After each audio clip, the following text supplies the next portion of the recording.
Fala pessoal, sejam bem-vindos, começando mais um vídeo com muitas informações importantes. Mas antes, eu peço para que você se inscreva no canal, deixe o seu like e compartilhe o vídeo com o máximo de pessoas. Giro na tela e notícias a seguir.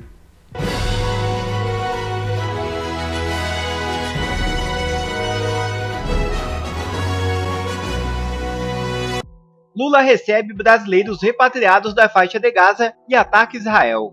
Veja o vídeo. Brasileiros repatriados de Gaza chegou a Brasília. Eles foram recepcionados por autoridades, entre elas Lula, o presidente que já havia criticado nesta segunda-feira a contraofensiva israelense ao ataque sofrido pelo Hamas, voltou a comparar a resposta de Israel com atos de terrorismo. Eu já vi muita brutalidade, já vi muita violência, eu já vi muita irracionalidade, mas eu nunca vi, uma violência tão bruta, tão desumana contra inocentes. Porque se o Hamas cometeu um ato de terrorismo e fez o que fez, o Estado de Israel também está cometendo vários atos de terrorismo ao não levar em conta que as crianças não estão em guerra, a não levar em conta que as mulheres não estão em guerra, a não levar em conta que eles não estão matando soldados, eles estão matando junto crianças. Já estão mais de 5.000 crianças, tem mais de 1.500 crianças desaparecidas que certamente estão no meio dos escombros. Falando sobre esse assunto, porque hoje nos Estados Unidos, milhares de pessoas se reuniram em Washington para um evento pró-Israel. A Marcha por Israel foi organizada pelas federações judaicas da América do Norte, pela Conferência dos Presidentes das principais organizações judaicas americanas. Bom, ainda nesse assunto, entre os 32 repatriados está o palestino com cidadania brasileira Hassan Rabi. O homem de 30 anos publicou nas redes sociais uma mensagem sugerindo ataques contra civis israelenses, abre aspas. Não queremos violência, mas acho que este é o momento certo para explodir ônibus em Israel, fecha aspas. E agora eu vou abrir aqui para a rodada de comentários, temos muitos assuntos aí para debater em relação a esse tema. Começo com Piotr, vamos lá. Primeiras declarações de Lula que, obviamente, mais uma vez causaram indignação, né, Piotr? Eu entendi bem, ou ele disse se o Hamas cometeu um ato de terrorismo? Foi.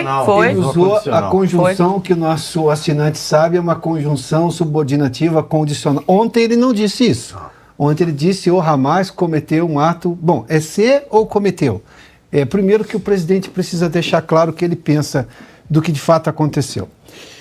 O ser já não cabe mais no discurso presidencial, até porque todo mundo sabe, sim, o Hamas é um grupo terrorista, sim, o Hamas cometeu um ato terrorista, não só um ato terrorista, cruel, selvagem, de uma atrocidade que, convenhamos, acho que a gente vai demorar para ver tamanha a atrocidade que foi. De pessoas completamente indefesas, civis indefesos, isso é crime de guerra, isso é crime contra a humanidade. De forma deliberada, invadiram um território soberano, no caso o território de Israel, e mataram civis israelenses. Bom, isso na definição do direito internacional é crime de guerra.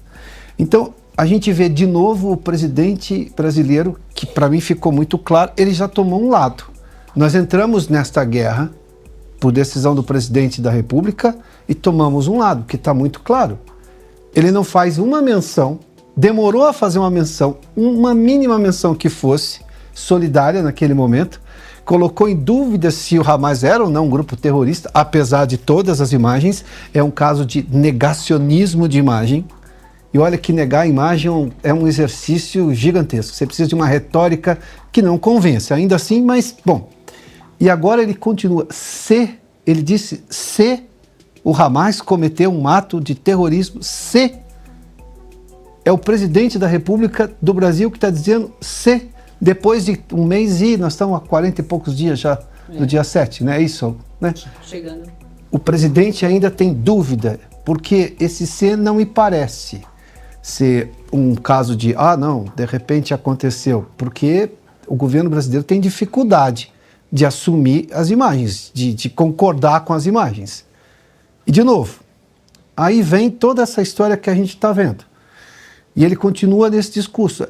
não entramos na guerra fisicamente com o envio de soldados de infantaria, tropas, não fizemos isso. Mas na guerra de informação, o que tudo indica, o governo brasileiro tomou uma posição que não é a posição do cidadão brasileiro. As pesquisas já demonstraram isso claramente. 80%, um pouco mais, apoiam Israel nessa situação e condenam o Hamas. Então, há uma questão muito clara. O governo destoa da opinião pública brasileira nesse caso. E, de novo, o Brasil é feito de brasileiros, não de governo. O governo é só um agente administrativo. TCU quer investigar sobre a visita da dama do tráfico. Pedido partiu do Ministério Público do órgão. A visita de Luciene Barbosa Farias ao Ministério da Justiça em 2 ocasiões neste ano pode ser investigada. O pedido partiu do subprocurador-geral do Ministério Público do Tribunal de Contas da União, Lucas Rocha Furtado. Solicitada nesta terça-feira o pedido para cobrar explicações sobre o caso, justificando o fato da pasta deveria selecionar interlocutores que respeitem a moralidade pública exigida das instituições oficiais.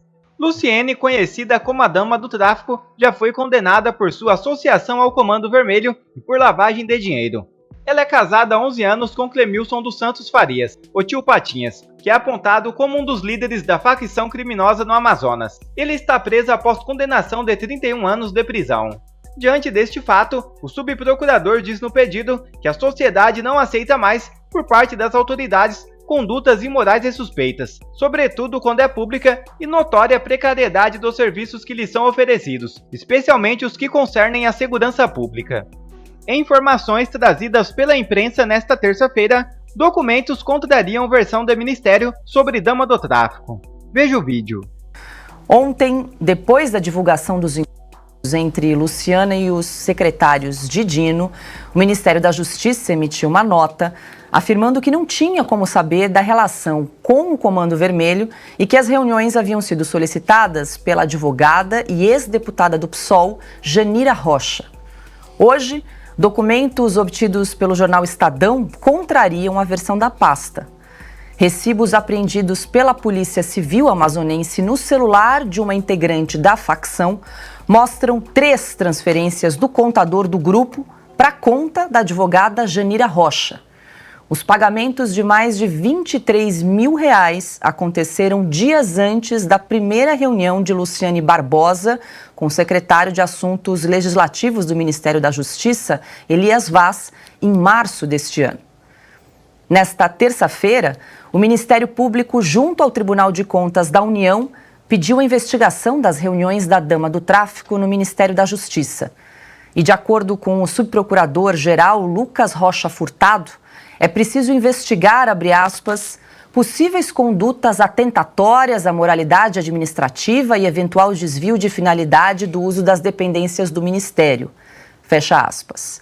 Silvio Navarro, muito boa noite. Falamos muito sobre esse assunto ontem aqui no programa, né? Mostrando aí as relações próximas entre integrantes do governo Lula e o crime organizado. Nesse caso, a gente tem, então, a Luciene Barbosa, dama do tráfico, né, mulher do chefe do Comando Vermelho, que foi recebida por 2 vezes no Ministério da Justiça. A gente comentou aqui que a pasta chegou a justificar que as reuniões foram solicitadas pela advogada, então, e ex-deputada do PSOL, Janira Rocha, e que a Luciene estava no grupo e que o Ministério da Justiça não tinha como saber da presença dela. Só que já surgiu, então, recibo de pagamento, como mostra a reportagem do Estadão, recibo de pagamento do Comando Vermelho, da organização criminosa Comando Vermelho, em nome da advogada Janira Rocha, que foi, então, quem solicitou a reunião. Estou fazendo aqui um resumo rapidez dos últimos acontecimentos. Vou te fazer uma pergunta retórica, obviamente, na prática, qual é o impacto aí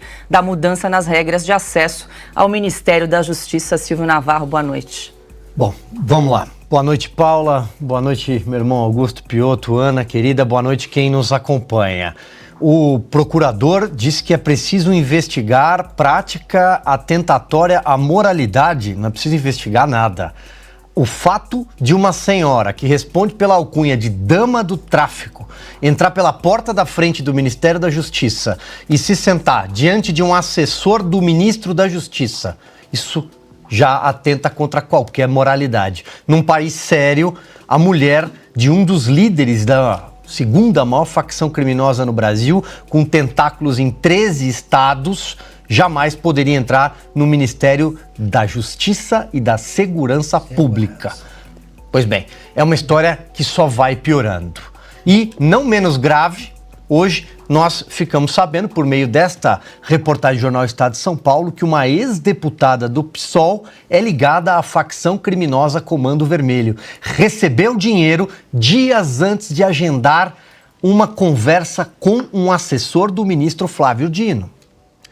Será que este assessor do ministro Flávio Dino não perguntou quem era aquela senhora que esteve diante dele numa mesa para uma conversa para se tratar sabe-se lá do quê?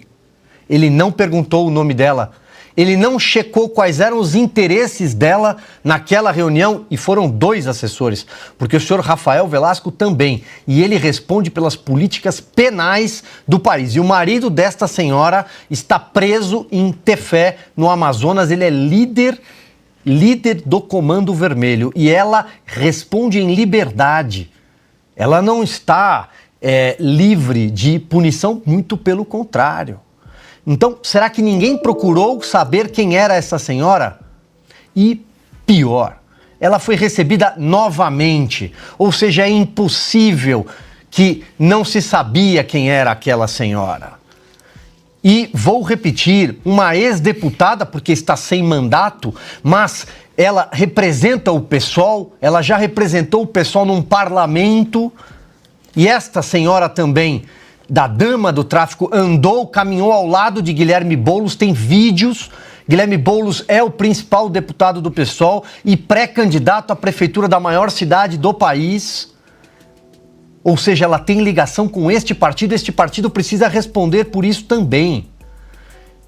E para finalizar, e não vou me estender, Paula, talvez a gente vá dar uma volta a mais neste assunto, o ministro Flávio Dino não demitiu os seus assessores que se reuniram com a dama do tráfico até agora, e são 18 horas do dia seguinte à publicação da primeira reportagem. Pelo contrário, ele se apressou em dizer que vai processar quem está produzindo fake news, desinformação, que tem um vídeo que circula nas redes sociais de uma mulher que não é a dama do tráfico ao lado dele. Ele está preocupado com o Twitter e não está preocupado em demitir pessoas que se reuniram dentro do Ministério da Justiça e Segurança Pública com uma pessoa ligada ao Comando Vermelho, aliás, 2, porque agora nós sabemos que essa ex-deputada também é ligada à facção do Comando Vermelho. Ela recebeu dinheiro na sua conta de um contador, entre aspas, como é chamado, quem cuida do caixa da facção criminosa.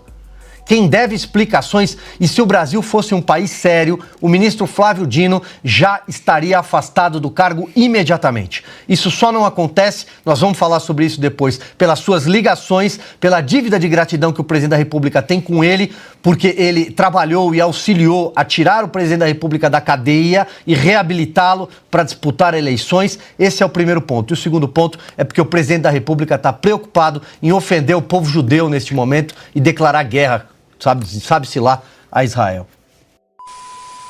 Há pouco, o deputado federal Marcel Van Hatten publicou um vídeo em suas redes sociais onde a dama do tráfico afirma que o Ministério dos Direitos Humanos pagou para ela ir até Brasília.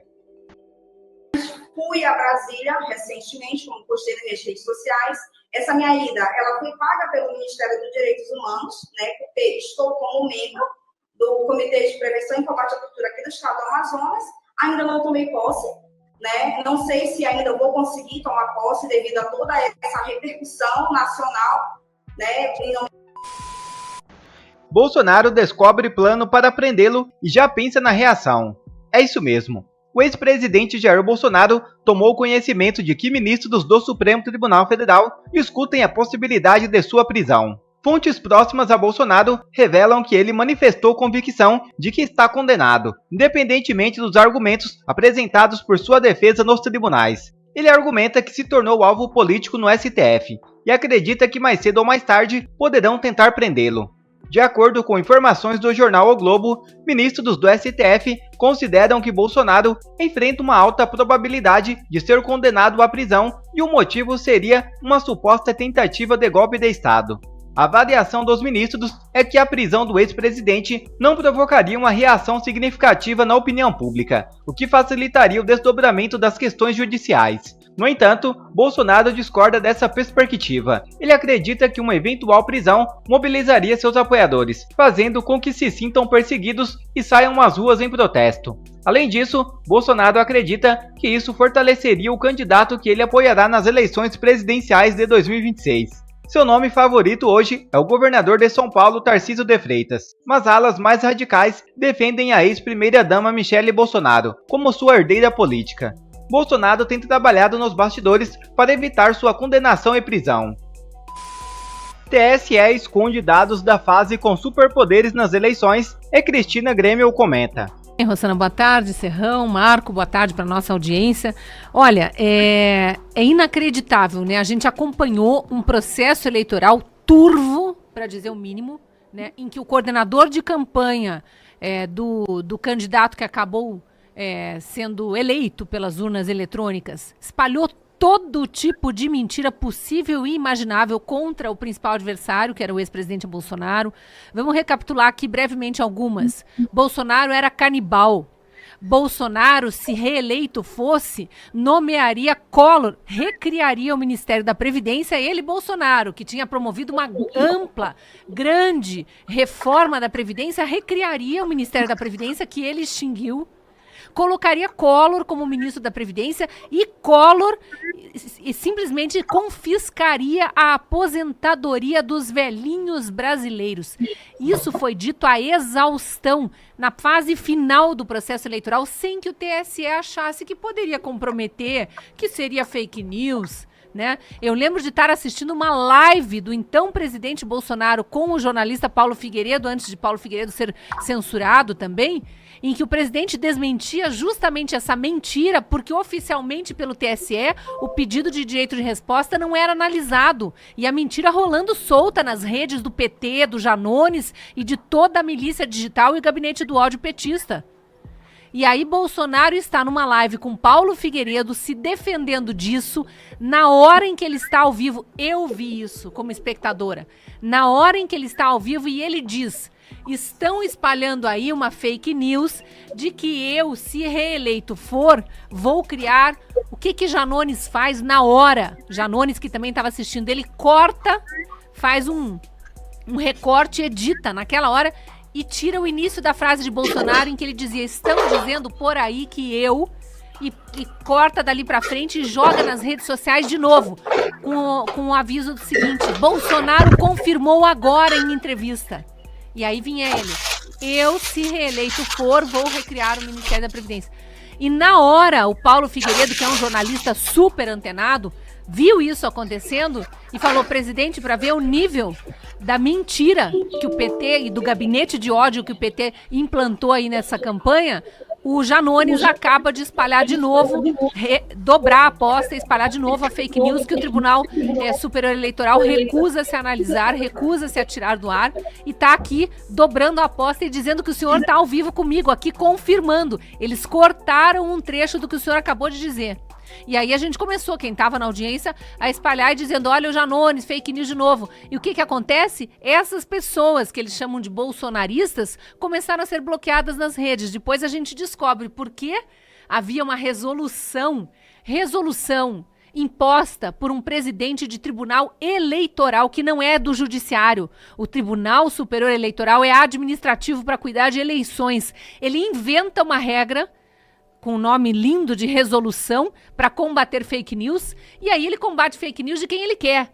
Naquela hora ele deixou Janones falar a mentirada que quis, com toda a milícia digital petista espalhando aquela mentira aos quatro ventos, campanha correndo solta, o candidato prejudicado fazendo pedido formal via departamento jurídico para que o TSE analisasse aquela questão, se tirasse do ar e desse direito de resposta, nunca foi analisado, nunca foi tirado do ar, continuou, esta e várias outras mentiras continuaram no ar, a história do radiolão veio depois disso, mas também nunca foi analisado. E vamos lembrar, não só não foi analisada a denúncia gravíssima do radiolão, que era um esquema de corrupção com as rádios, corrupção petista com as rádios, prejudicando a candidatura do adversário, não só não foi adiante, a denúncia não foi investigada porque esse tribunal não queria combater as fake news, queria deixar rolar para um lado, desde que fosse benéfico para aquele lado e prejudicar o outro, isso ficou claro. O que aconteceu ali? A campanha do presidente Bolsonaro ainda foi multada por fazer essa denúncia a título de denúncia falsa. Então, não existe verdade ou mentira. Existe o que o ministro Alexandre de Moraes quer que seja verdade ou quer que seja mentira. E continua existindo, porque está aqui. A Folha de São Paulo, a gente gostando ou não, é um veículo de comunicação e pela lei, que se chama Lei de Acesso à Informação, entrou com um pedido formal junto ao Tribunal Eleitoral e recebeu um não. Um tapa na cara. O duro é que a Folha não acorda depois dessas. Recebeu um tapa na cara. Foi quase como dizer, não existe lei de acesso à informação, não existe lei de imprensa, não existe liberdade de expressão e dane-se quem busca a verdade. Nós vamos dizer o que é a verdade. É essa a resposta do TSE quando ele se recusa a fornecer a informação. Agora vamos ver. Bom, quer receber mais conteúdos como esse? Então inscreva-se agora mesmo no canal, deixe o seu like e compartilhe o vídeo com o máximo de pessoas. Assim você vai estar me ajudando demais. Fico por aqui, um forte abraço e que Deus abençoe a todos. Brasil acima de tudo e Deus acima de todos.